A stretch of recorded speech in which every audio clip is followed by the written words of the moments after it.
Yeah. We're talking about basically that transition uh, or the logic of presentation of materials in this class that goes a little bit from the physics to uh, the basic sensations and perception of sounds.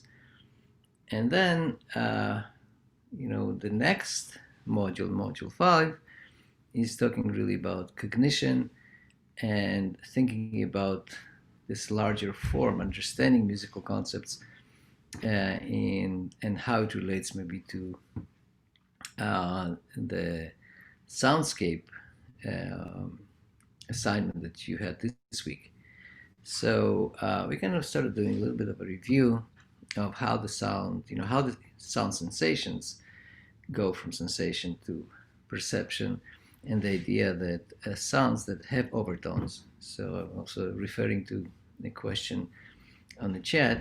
So Sinclair asks if a tone has multiple overtones. So a sinus wave doesn't have an overtone. Sinus is pure tone. But any waveform which is more complex than a sine wave, and practically any musical instrument sound that has a complex waveform can be broken down into multiple overtones. So now when you have more than one tone together, we have two tones playing together, you have basically the whole collection, all of these overtones also participate in the sensation of the sound. So we mentioned that in the video that we briefly mentioned here, and I'll just play it just for the sake of the recording. Oh, sorry, not the video lecture, the listening room.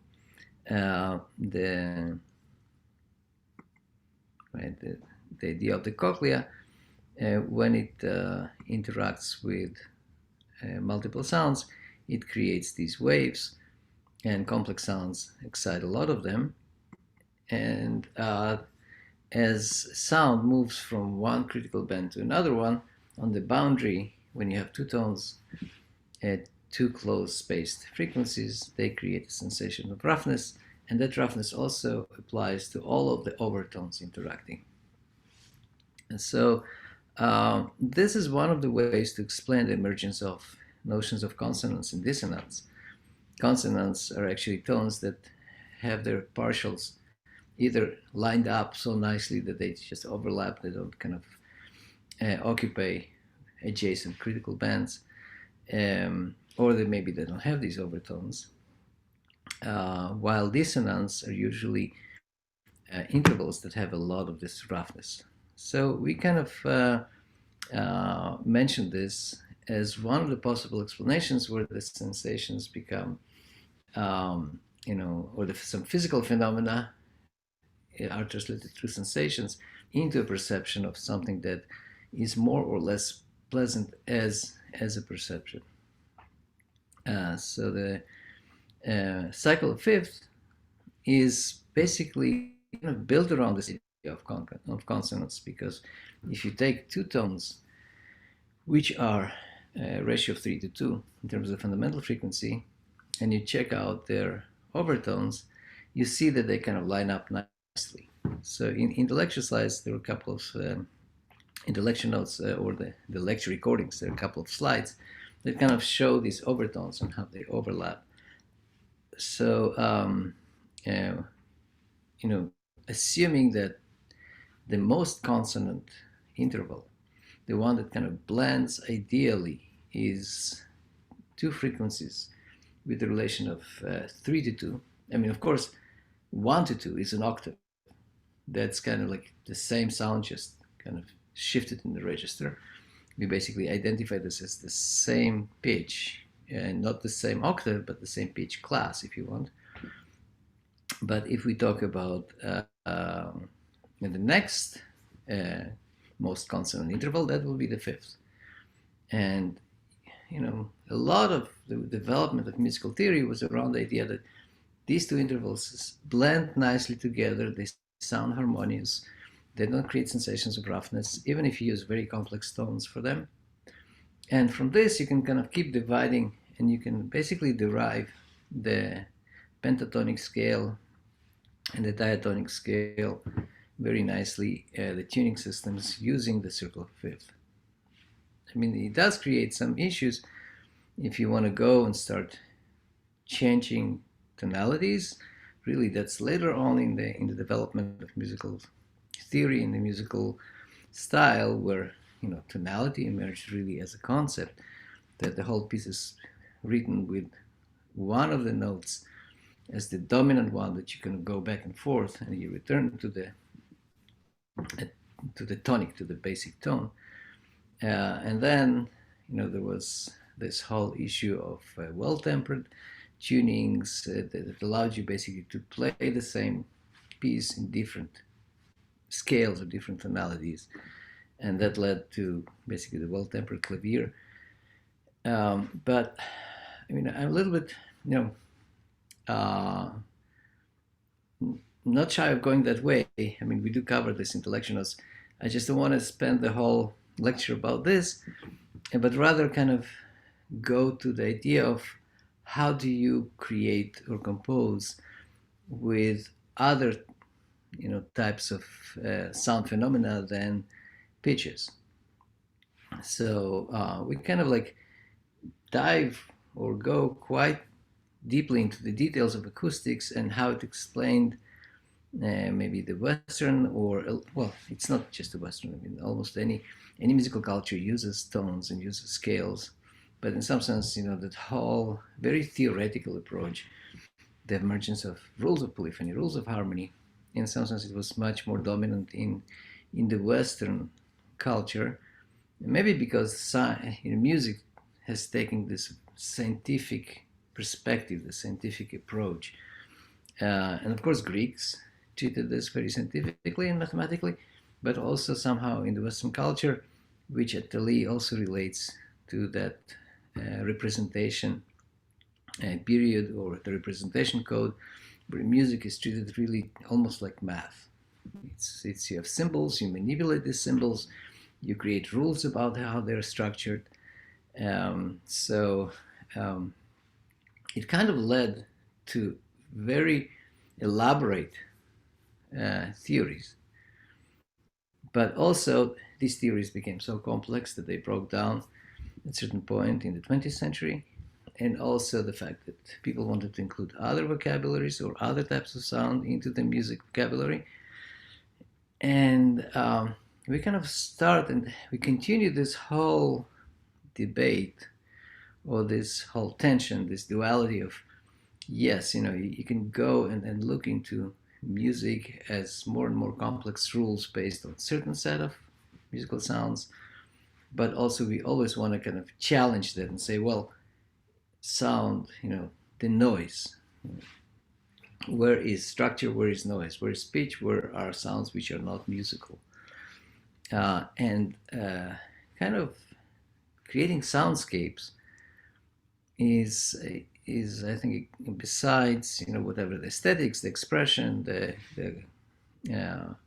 idea of ecology, the acoustic ecology that we mentioned with Schaffer's paper. Beyond all of these other criteria, it's also almost like a great test case of trying to use as wide vocabulary of sounds as possible, because we said in Soundscape you could use music as part of the soundscape. You can also process natural sounds in ways that make them more abstract, make them maybe more musical. So it's almost like forcing you to think about musical composition, where you're expected at least to, you could do the whole composition just with environmental sounds, or sounds from your home appliances, anything which is basically your surroundings.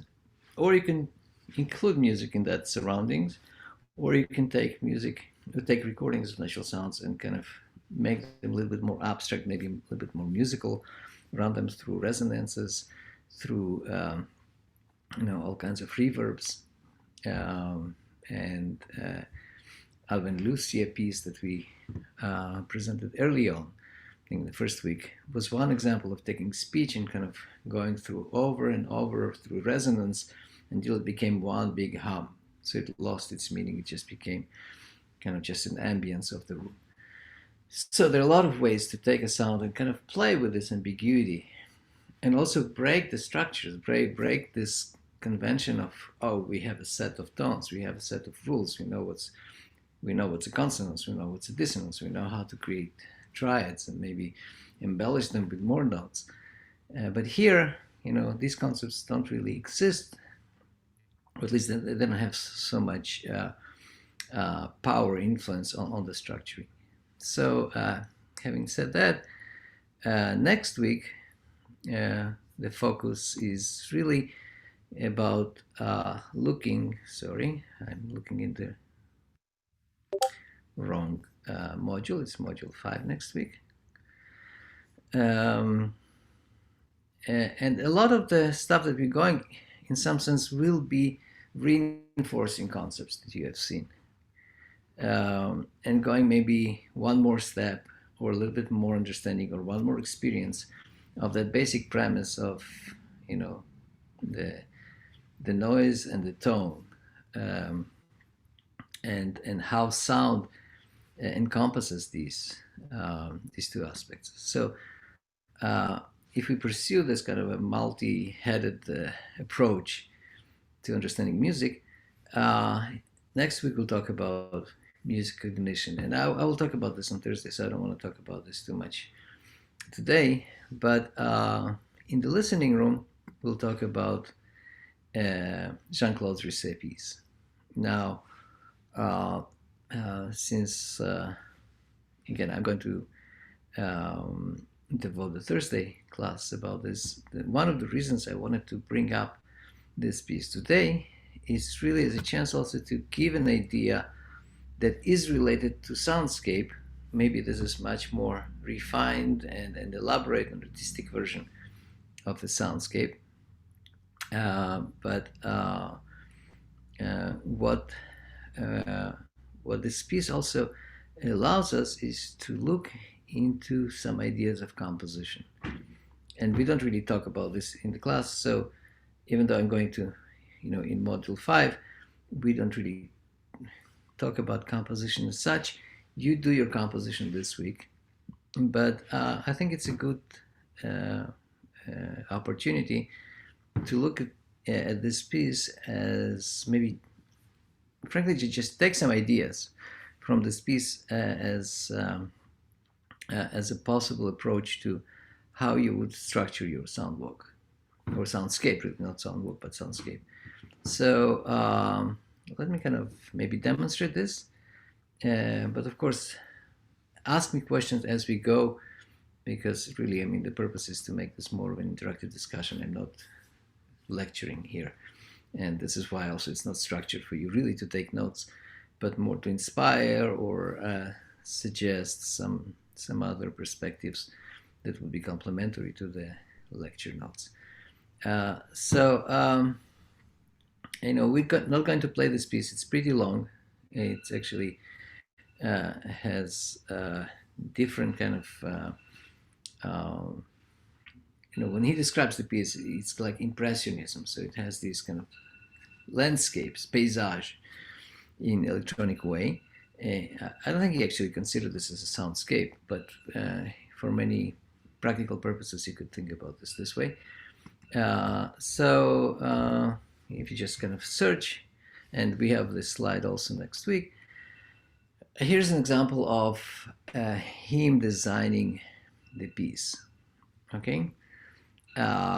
And I would like to open this a little bit more for discussion, really. So one thing we see, okay, I would let you kind of maybe, I hope everybody can see this is slightly small, but just search for images or look up the slides from next week. We mentioned him basically creating a score. So of course it's not a sound walk, even though he does start, if you listen to the piece, from the shore, sounds that he recorded in Marseille next to the Mediterranean. Then he kind of moves. So you can imagine here a soundwalk because he moves from the shore into the forest, okay? But then he goes back to the sea. So you can think about him kind of going back and forth into the hills and coming down to the shore. There is this whole very electronic version part. And then he comes back and he reuses a lot of these materials, but he really blends them. So he goes through kind of a very interesting transition where he sort of creates the first premise, and this is, the noise sounds of nature, which are the waves, the chirps and sounds of birds in the forest, and then he kind of tries to imitate them in some sense, or develop them, or change their modality, their perception, by making sort of like synthetic imitations of these things. Now, if you don't see that relation on the sound aspect, you probably will miss that kind of correspondence or this development aspect that he tries to do. So I will kind of maybe play a short segment here, because usually in our lectures we don't really go through the listening rooms. And before going there, I also want to kind of talk about the larger form, the musical form. And again, this is not something we spoke about, but now if you think just about the time scale of music, we spoke about perception, sensation, perception, things that we perceive as more pitched or more noisy, things which are more predictable, less predictable, things that could be structured and organized in scale, versus things that maybe are too complex or too, don't lend themselves to clear categories. But as you think now about larger form, larger scale, we sort of move from sensation to perception part. We are now going from perception to cognition, which means, well, of course, this question, how do you define these categories, right? Do we exactly know what is a cognition? What's a cognitive process? For the purpose of our discussion, we'd say cognition is sort of that more of a computational abstract approach, where you already took your physical world from sensations, you created some categories and understanding of the sounds through your perception, and now you start putting them into larger structures, okay? So something which you are more conscious about, more aware of. You can do planning, you can design, and also maybe you have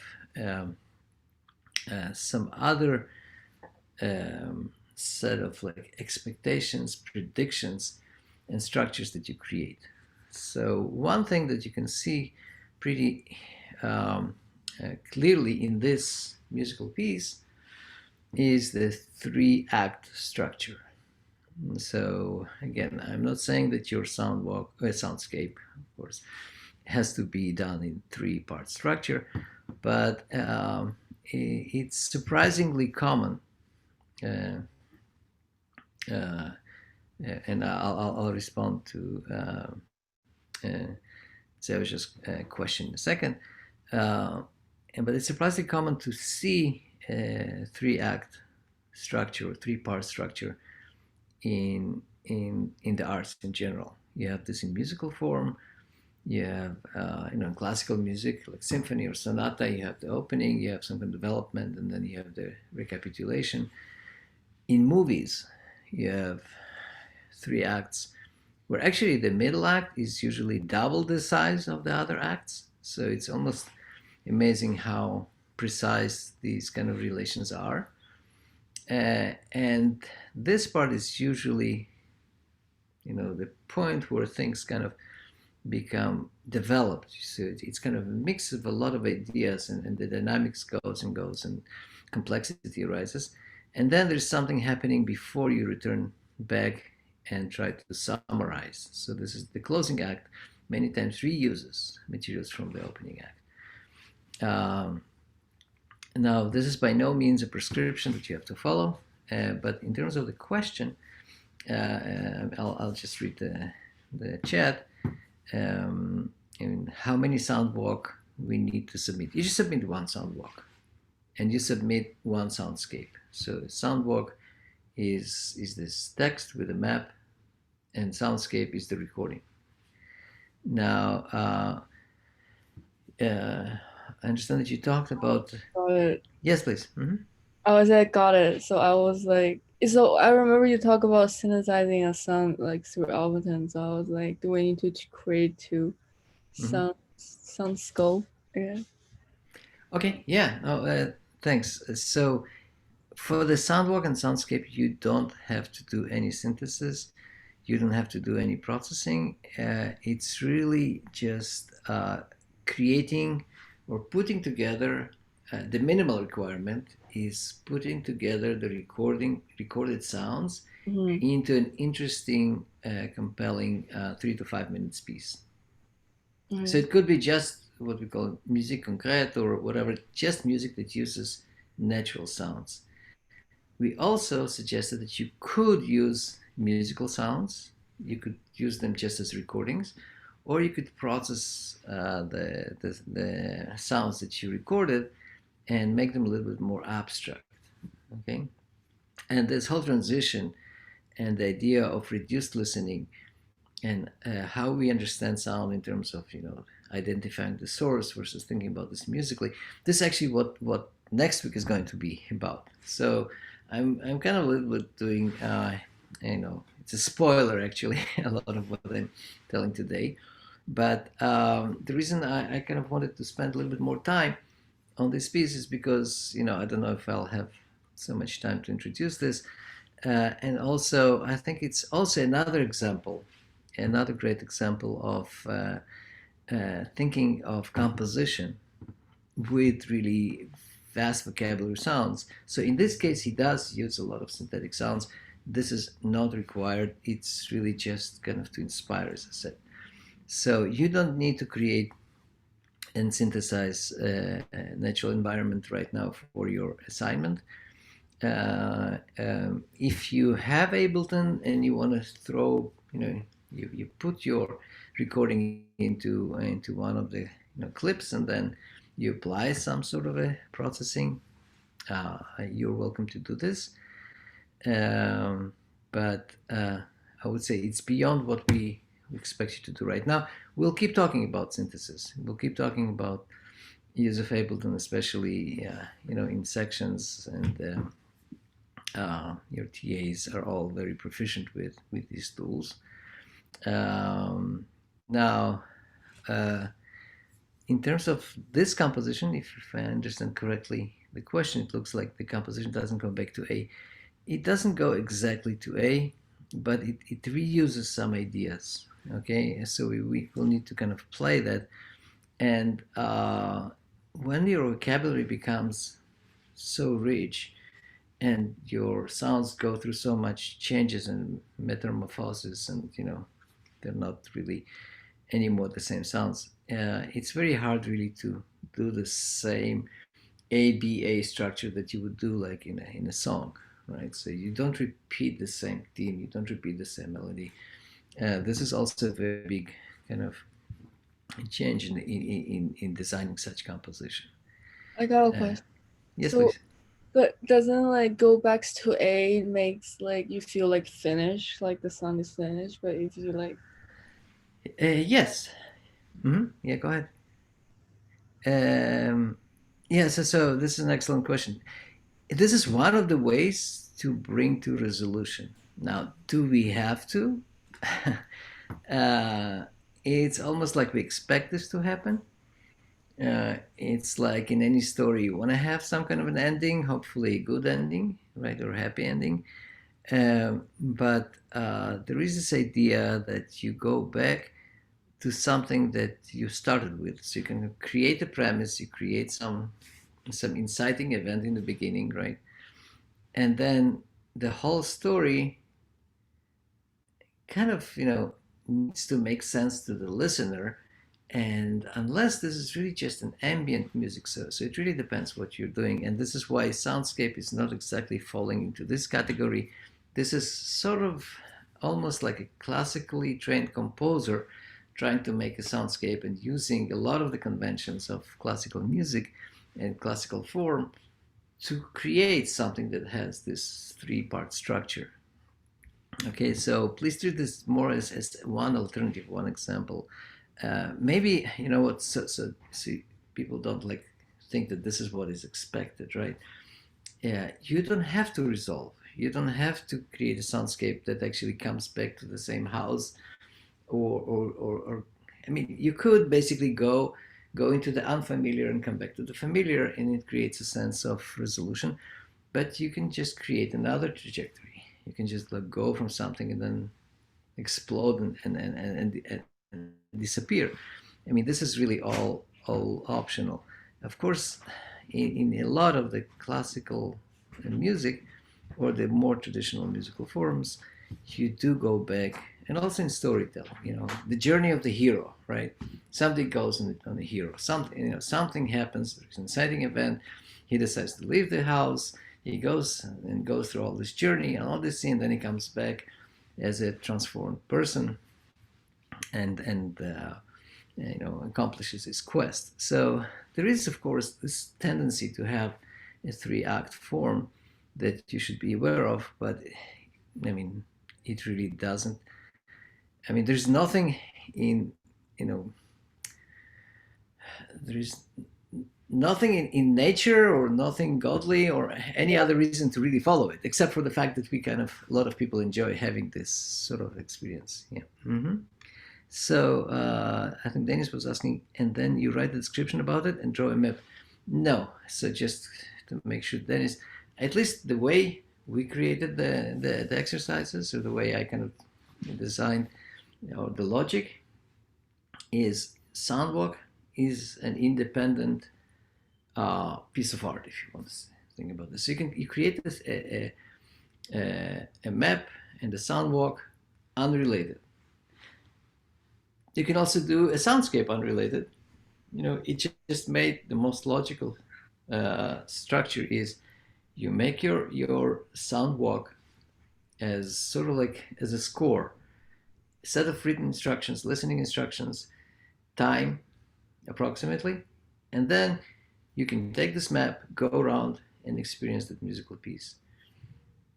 The suggestion was if you do that, so you first do your sound walk, okay? After you do your sound walk, you design your sound walk, and you can submit it basically as just a written document with a map.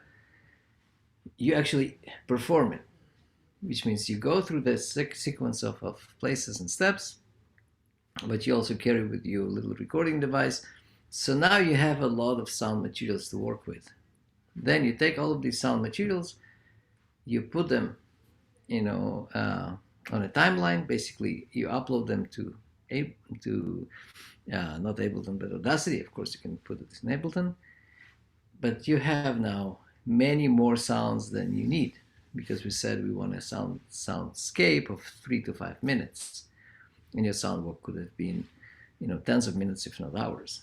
So you do, and you maybe use something that you did in the beautiful sound, the first exercise, chop it into kind of like something that you really think is significant, and then another one, make selection. You know, you basically are dealing with throwing away a lot of sounds and selecting the most interesting ones, trying to keep some transitions, and creating a short version of a soundscape, which now is a piece that stands on its own, that you should be able to listen from beginning to end and have some interesting sonic experience. Okay, so that's kind of the logic, or at least the way I perceive this. Yes. Mm-hmm. Yeah, Professor, but is it okay if, so I want to record sounds in my apartment? Mm-hmm. So kind of like record here, and then I walk to, like, I don't know, like the sink, and then record again. Like don't record like the way I go there. Is that all right? And then Yeah, I mean, we have no way to verify that you actually recorded them in a sequence, right? It doesn't have to be one shot. I mean, if you think about this as a film, right? Oh yeah, one shot film, that's hard to do. Right. But you create a soundwalk that kind of approximates that experience, right? But then, if you go and you go back to editing table and you go to re-record some sound because you want to create an interesting sound, that's fine.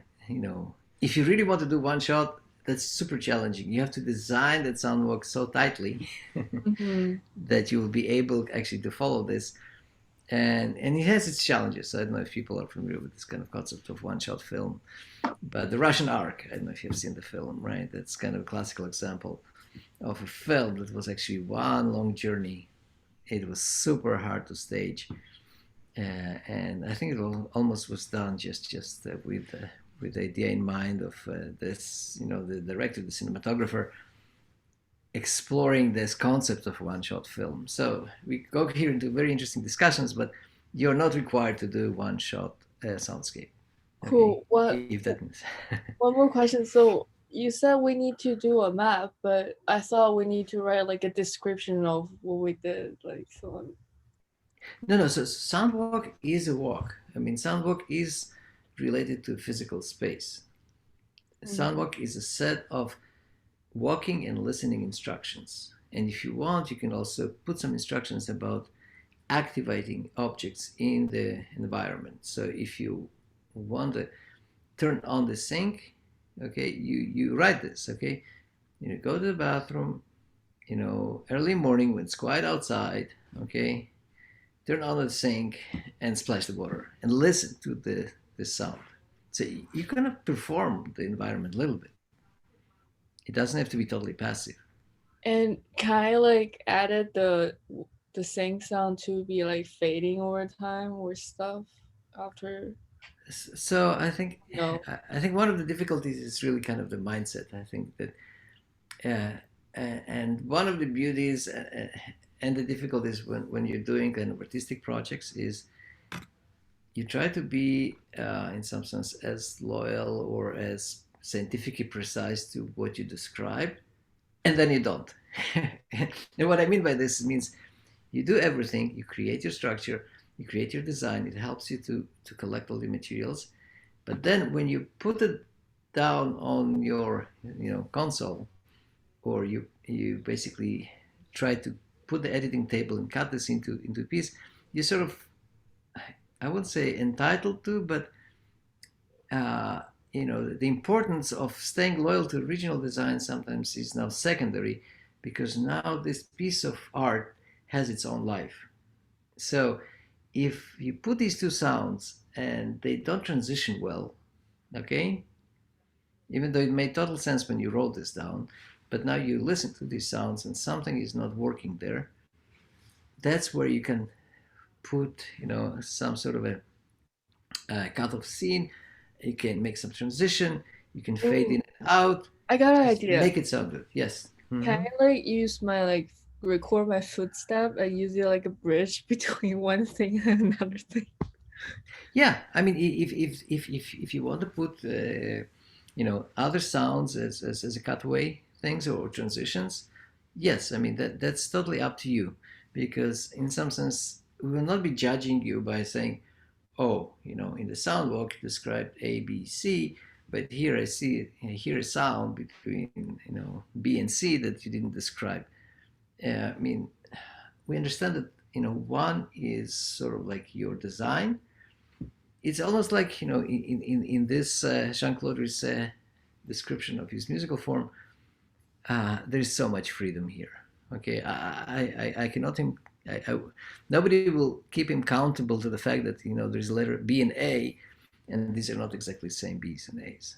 Okay, so there is this freedom, but you think about the sound walk as a tool also to help you create the soundscape, but it's not meant to kind of confine you, and we are not verifying one on one that you didn't stay loyal to every description or every object you described. Okay, this should be kind of two artworks in some sense that can stand on their own. One is a soundwalk, which has clear instructions, and that if somebody follows your instructions and follows the listening and goes through the path, he has you know an interesting aesthetic experience that aesthetically, emotionally, whatever your design is. So he goes through that experience, and then there is this soundscape, which is a sound art piece that you can put on your uh, on your playlist, right? Put it on iTunes and listen to for 3 to 5 minutes and find it interesting and enjoy it. So kind of we combine them into one exercise because it seemed to be the most easy way kind of to think about concepts of sketching, of composing, of designing, and then editing and being the actual sound manipulation. Okay. So again, yeah. So as Dennis, your comment, planning out the sound what comes first. Yes. Then walk, record audio. Lastly, edit the audio into something interesting. Yes, precisely. Um, uh, yeah, I mean, as long as your app doesn't kind of distort the sound in the sense that usually the problem, especially if you go outside, will not be the quality of the recording itself. And of course, it compresses the MP3 and you uncompress it, you lose some of the quality. Many times when you go outside and there's wind, you might want to be able to put some kind of windshield or you have these little covers. I mean, that could be a problem. That's something that you don't realize. We don't hear that wind so much, or we kind of filter this out. But in the recording, it might totally obscure the recording. But yeah, I wouldn't say the issues of the recording itself, technology is pretty solid. I mean, not that, I mean, the compression, uncompression, amplifying and stuff, that's fine. I think that the translation from the environment to the microphone is usually the one that is the most problematic. So yeah, I mean, it would be good if you record something, but then you listen to this and see if it still captured something. It's not only masked. So maybe just to break a little bit. I mean, we didn't go to listen to the piece. So if we have some time, maybe if I don't do this today, I'll go back to this also on Thursday, because this is really, as I said, this is material from Thursday. But I intentionally want to a little bit change the set. Okay, I might come back to this piece today, but if I want to talk about really the soundscape and soundwalk, and a little bit stay away from module 5 and go back to module 4.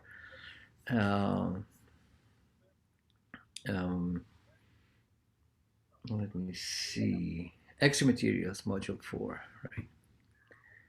right? I did mention, so John Luther Adams is a super accomplished composer, right?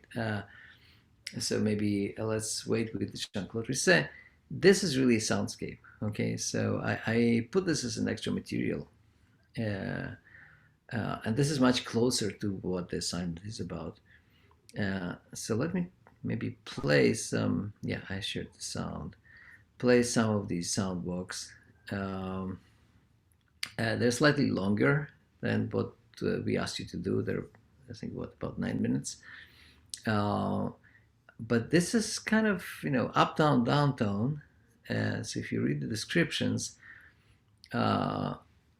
it stays much more loyal to the idea of acoustic ecology, right, or sound ecology. And he says, the invitation to listen more deeply to the music of the city. And it kind of describes, it doesn't have the sound walk plan that I requested, right? It doesn't give you exactly the map. It doesn't tell you where to go, what to listen to, and how long to stay there. But it definitely tells you where the sources came from, okay? streets between the Met Fifth Avenue, the Met Brewer, and he actually added nothing more.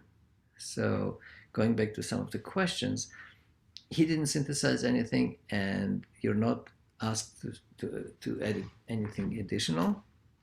But I mean, he did process them a little bit more than you also are asked to do. You don't have to go that way, but I think that's an interesting idea of what he says, like simply sculpt. I don't know if anybody can see, maybe the fonts are a little small, but he sculpted and filtered these street sounds to reveal resonances that lie hidden around us all the time. And then it says, listen carefully, you may pick up the faint aura of human voices, and so on. Okay, chipping of sparrows, like a trumpeter. So it is like a rich sound experience.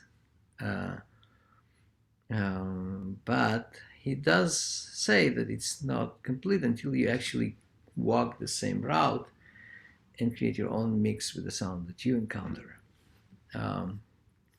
So let me kind of play maybe a little excerpt of these books, so we kind of get an example of really like a top composer describing, or not describing, basically creating a sound that describes as so he calls it the soundwalk. Okay, also just the terms, right? He calls it soundswalk. For our purposes, it's called soundscape because he put this as a sound, while the walk, we call this just a plan. So my apologies for these kind of like ambiguities in the terminology. People use them, in a free way. So let's listen to that sound recording of a soundwalk with processing.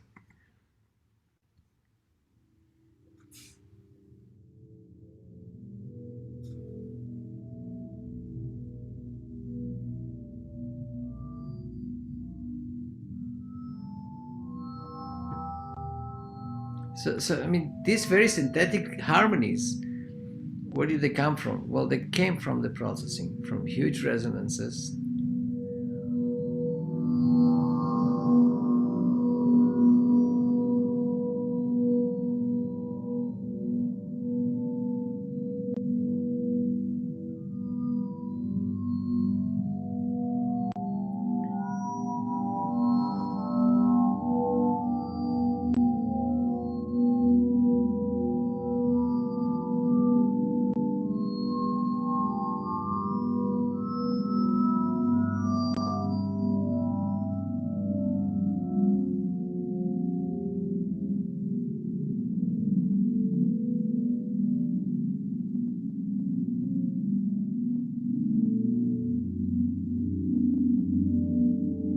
I'll skip a little forward also, so we can kind of experience some more.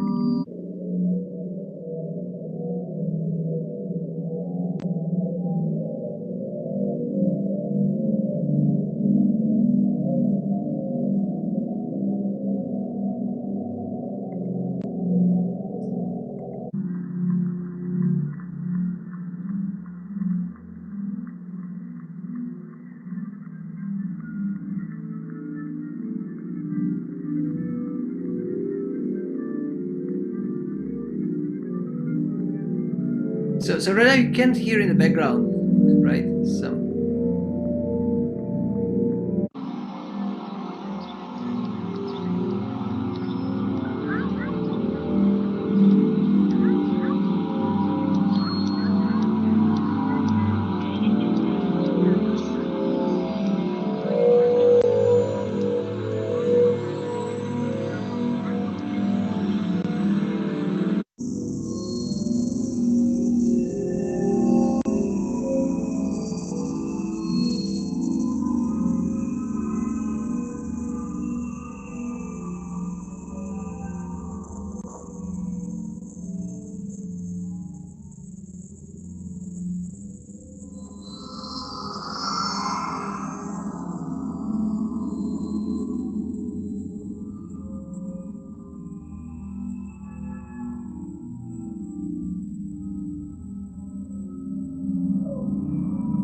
Okay, so I'm going to just jump through the piece in several places, but you could hear. I mean, there were more percussive sounds that you could recognize, and he also has some musical extras which we could kind of relate to in real source. Uh, this is really heavily processed, right? So also beyond what you're required to do. But just as an example, and the thing is that compared to Jean-Claude Risset, where things are less of that kind of one heavy resonance that kind of basically smears the whole soundscape recording into this huge harmonically kind of sounding piece. Let me kind of play. Where are we? So this kind of just to give some changes, some ideas of how I'll just listen to the opening of the Jean-Claude Risset here, and it really starts just with the recording of these waves, and then goes into the forest.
Okay, so so far very little processing. He definitely edited something, right? Of course, it's not a clear journey. He starts from the waves and goes into more that forest with the birds and the cuckoo, and then calls, and then you still hear maybe the waves splashing. Now, what he does is because he kind of uses very different techniques, he goes and he tries to get this more and more abstract. So as we go through the piece, or maybe if we want to go all the way somewhere to the let me see what would be a good example of okay, just a sec, jump too big.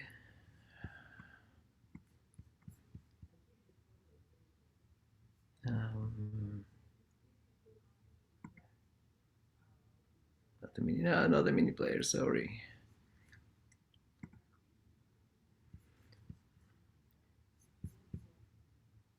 Okay, so let's see, like here, okay, he takes these chirps and he takes these sounds and he creates a very synthetic version of them.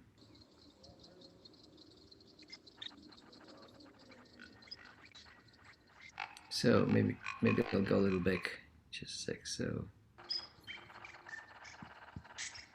So even this transition between, okay, where's my timeline?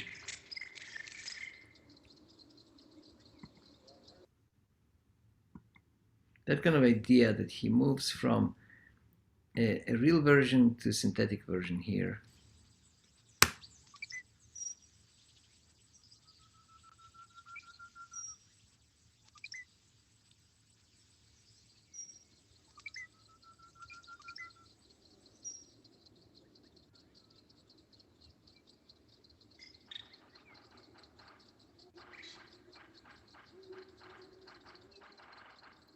So that's kind of his synthetic rendering of something which kind of reminds this, but it becomes very, very abstract. Okay, and as he keeps going on, we don't know what the source is, how he processed the sound. Okay, And as we keep jumping,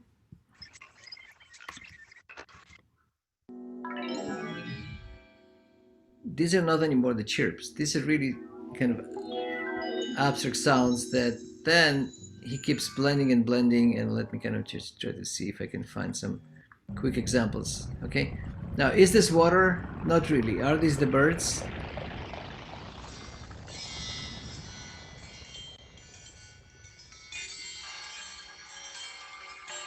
So it definitely now uses musical instruments.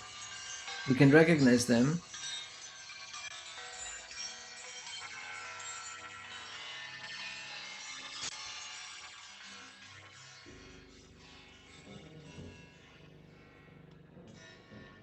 And towards the end,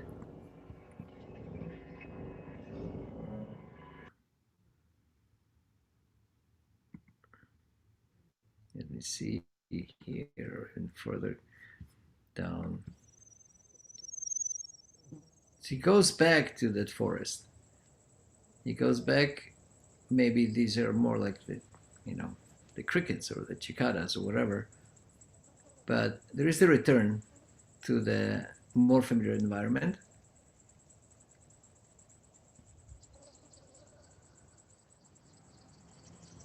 And then he starts introducing these kind of synthetic and processed sounds.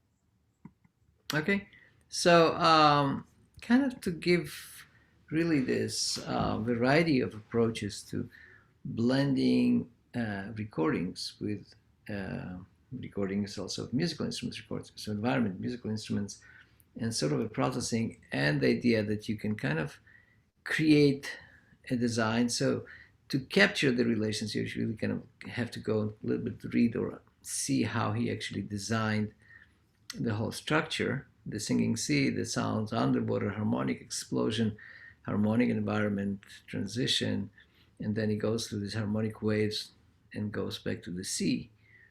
That's the story he created, where he kind of was blending really a lot of the tools he has. So kind of that was kind of the idea I wanted to talk about today. That now it's really about the story. It's about, of course, expressing the story with a lot of sound objects, sound, well, tones, noises, and there's kind of a play between us relating this to a real world. So it has this kind of denotational meaning or surrogate meaning that we'll talk about next week, which is kind of, okay, well, you hear sound, you actually recognize the source, you don't listen to sound anymore once you recognize this. But then there's also the sensory aspect and the sensation of sound and the harmony and what it makes you feel in the moment, and then also how this feel in the moment evolves. Um, just, I think that's what makes music kind of super interesting and a beautiful medium is that you have all this freedom. You can basically do anything you want. You can do something very abstract. You can play with the senses, you can play with perceptions, you can play with cognition, you can create a story. It's so abstract and so free to manipulate that maybe just relating this to ideas of Attali said it's so amenable to change that maybe these changes and these ideas happen much earlier than they could be done in other forms of art where you have really much more of a physical limitations. And of course in any other like scientific development, you have actually to work out a method to create something new here. It's kind of, well, and today especially when you already have a lot of technologies that can play with sounds, you can go wild with your imagination, but keeping in mind that we listen to sound and we have these perceptions, and the question of beauty becomes the sound itself, but also kind of the interesting engaging story in transitions. Yeah. Oh, okay. There were a couple more comments, maybe. Yeah. I mean, the echoing sounds are unnatural, and it's really, it could be. Well, I'm not sure which of the pieces you specifically refer to, um, but it could be just an artifact of the method.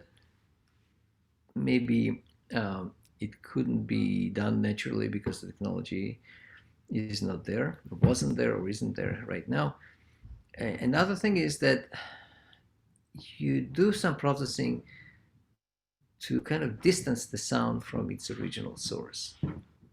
So you have to do something so you will be more inclined to listen to this as a sound composition than as a soundtrack with effects.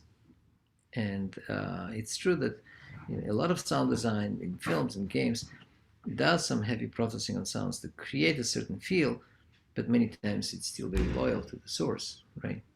Uh, in these kinds of experiments or compositions, you can do a little bit more and distort the sound to the level that you will be kind of forced to think about this as an artistic, abstract, sound brush, whatever you call it, rather than identifying where the sound came from. Yeah, and true. Star Trek. I mean, we use these tools for films, for games, but you can also listen to this in the theater. And there are concerts of electroacoustic music that people just sit there and listen to music through sound speakers. It's somewhat of a strange experience because in the club, if you have a DJ, even if you don't see the DJ, there's something happening. In a concert, you usually want to see the performers. In electroacoustic concerts, you kind of sit there. It depends, sometimes they dim the lights. So if you have a lot of surrounding sounds, you have some extra effects, that could be a very immersive experience. But just to know that these types of concerts or installations, if you put it in installation context, it's a little bit easier to digest. Yeah, this is a little Exotica, Uptown New York. Okay. Any other? Let me kind of stop sharing. Any other questions, thoughts? I hope you kind of enjoy this, variety of possibilities that soundscapes and the perspectives that this course offers. Okay, yeah. I mean, if there are no further questions, I don't think I have anything critical to say. So we'll end maybe 5 minutes earlier. Okay, well, good luck, everyone. Just have fun with these assignments, and don't feel constrained by the way we describe them. We describe them in a way that allows you to execute them in hopefully in a clear and well-defined manner, but the artistic freedom that you can take to make it better is always there. So you're encouraged to, that creative part of this whole course is really up to you, in the sense that if you feel compelled to do something, of course it might require more time, more investment on your part. But yeah, you're totally welcome to explore this, and as I always say, don't be shy of explaining what you try to do. I mean, it helps us to also appreciate it. All right, well, bye bye everyone, and thank you for coming and hanging out with me. Okay, bye.